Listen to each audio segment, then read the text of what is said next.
English एक बहुत ही दिलचस्प भाषा है और उसे सीखना भी बिल्कुल आसान है। बस जो भी आप सीखते हैं उसे प्रैक्टिस करते रहिए। आज मैं आपको इंग्लिश के कुछ कॉमन 15 वर्ड सिखाऊंगी और उन्हें इस्तेमाल करके हम कुछ फ्रेजेस भी बनाएंगे। अगर आप इन 15 शब्दों को भी अच्छी तरह से समझ लें तो समझ जाइए आपका इंग्लिश सीखने का सफ़र कुछ हद तक आसान हो जाएगा।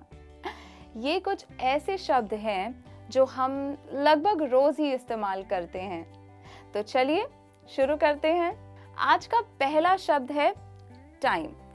टाइम का मतलब होता है समय।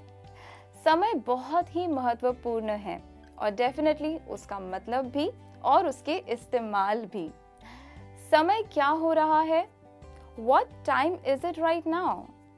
किसी को समय पूछने के लिए आप इस फ्रेज का इस्तेमाल कर सकते हैं या फिर किसी को सीख देते हुए इस फ्रेज का इस्तेमाल कर सकते हैं।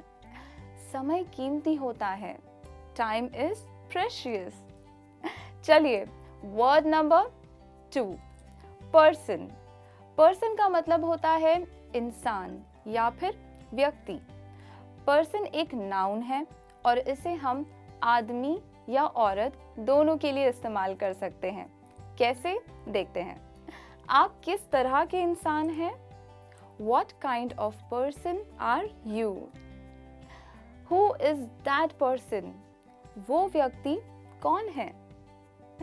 Word number 3, year. ईयर का मतलब होता है साल या फिर वर्ष। जैसे नया साल मुबारक हो, हैप्पी न्यू ईयर।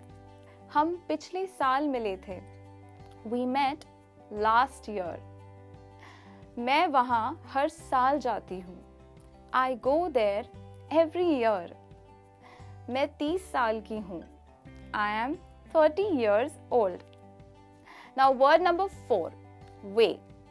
वे का मतलब होता है दिशा या फिर रास्ता। क्या आप मुझे स्टेशन जाने के लिए रास्ता बता सकते हैं? Can you please tell me the way to the station? उस दिशा में जाइए। Please go that way. मुझे एक रास्ता पता है। I know a way. अब ये सिचुएशन तो काफ़ी कॉमन है और मुझे यकीन है कि आपके साथ भी कभी ना कभी ज़रूर हुई होगी। कहीं पहुंचने के लिए आप लेट हो गए हो और तभी आपका कोई दोस्त आपको फ़ोन करके पूछता है, अरे भाई कहाँ हो?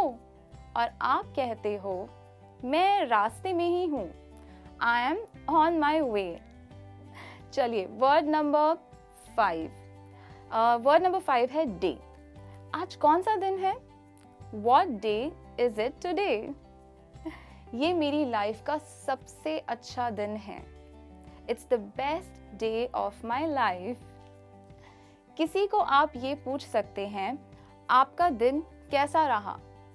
How was your day? कुछ बुरा होता है हमारे साथ तो हम कहते हैं, आज मेरा दिन नहीं है। It's not my day. मैं आज पूरे दिन बिजी थी। I was busy all day. Word number 6, thing. Thing भी एक नाउन है। थिंग का मतलब होता है कोई भी वस्तु, चीज़ या फिर कोई बात। मैं हिंदी के चीज़ और वस्तु की बात कर रही हूँ, इंग्लिश वाले खाने की चीज़ की नहीं, तो प्लीज़ कंफ्यूज मत होना। ये क्या चीज़ है? What is this thing? जब आपको कोई चीज़ समझ ना आए तब आप ये कह सकते हैं, मुझे तुम्हारी एक बात समझ नहीं आई। I didn't understand a single thing you said. बात ये है, the thing is, ये क्या चीज़ है? What is this thing?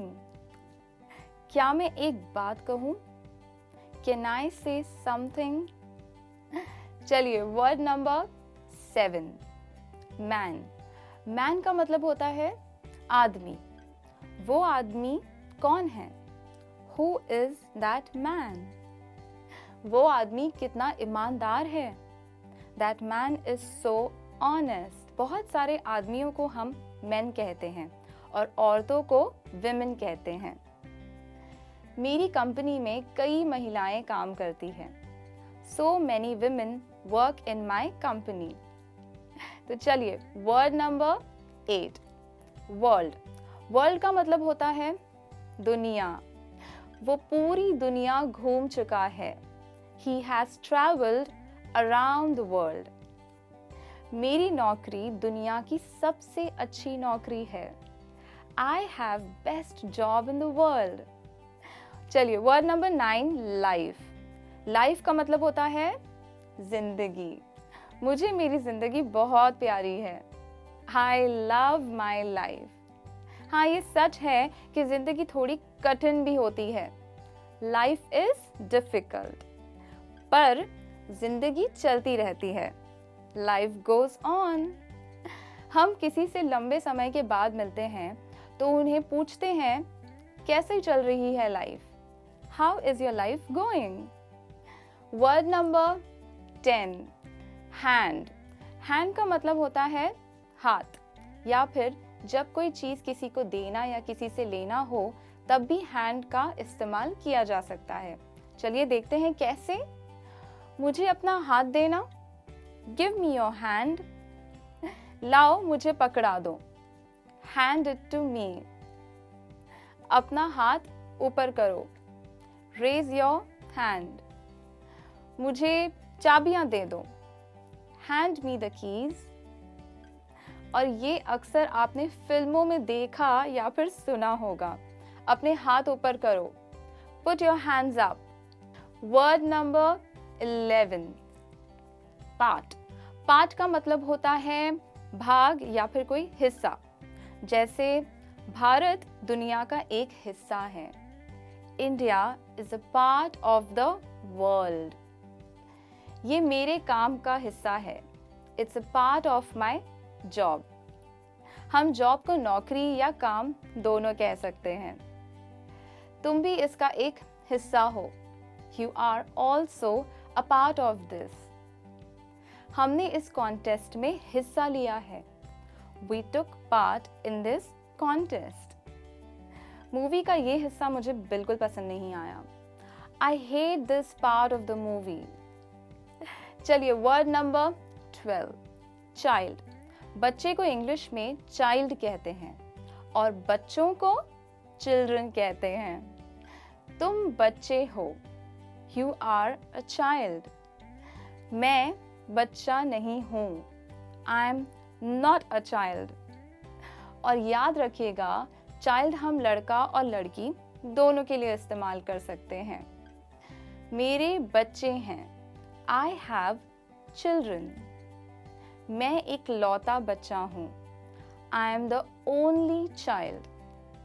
चलिए वर्ड नंबर 13, आई। आई का तो मतलब आप जानते ही होंगे, पर आई का एक और मतलब होता है नजर। उस पर नजर रखना। Keep an eye on him. अपनी आंखें खोलो। Open your eyes. मेरी आंखें जल रही है। My eyes are burning. चलिए वर्ड नंबर 14, प्लेस। प्लेस को हिंदी में जगह कहते हैं। ये जगह दुनिया की सबसे खूबसूरत जगह है। This is the most beautiful place in the world. ये मेरी जगह है। This is my place. मुझे ये जगह पता है। I know this place. क्या यही वो जगह है? Is this the place? चलिए वर्ड नंबर 15, वीक। वीक का मतलब होता है हफ्ता। एक हफ्ता 7 दिनों का होता है। Week is 7 days. तुम्हारा पिछला हफ्ता कैसा रहा? How was your last week? Was हम पास्ट में हुई बातें करने के लिए यूज करते हैं और इज प्रेजेंट में हो रही बात करने के लिए इस्तेमाल करते हैं। अगले हफ्ते मिलते हैं।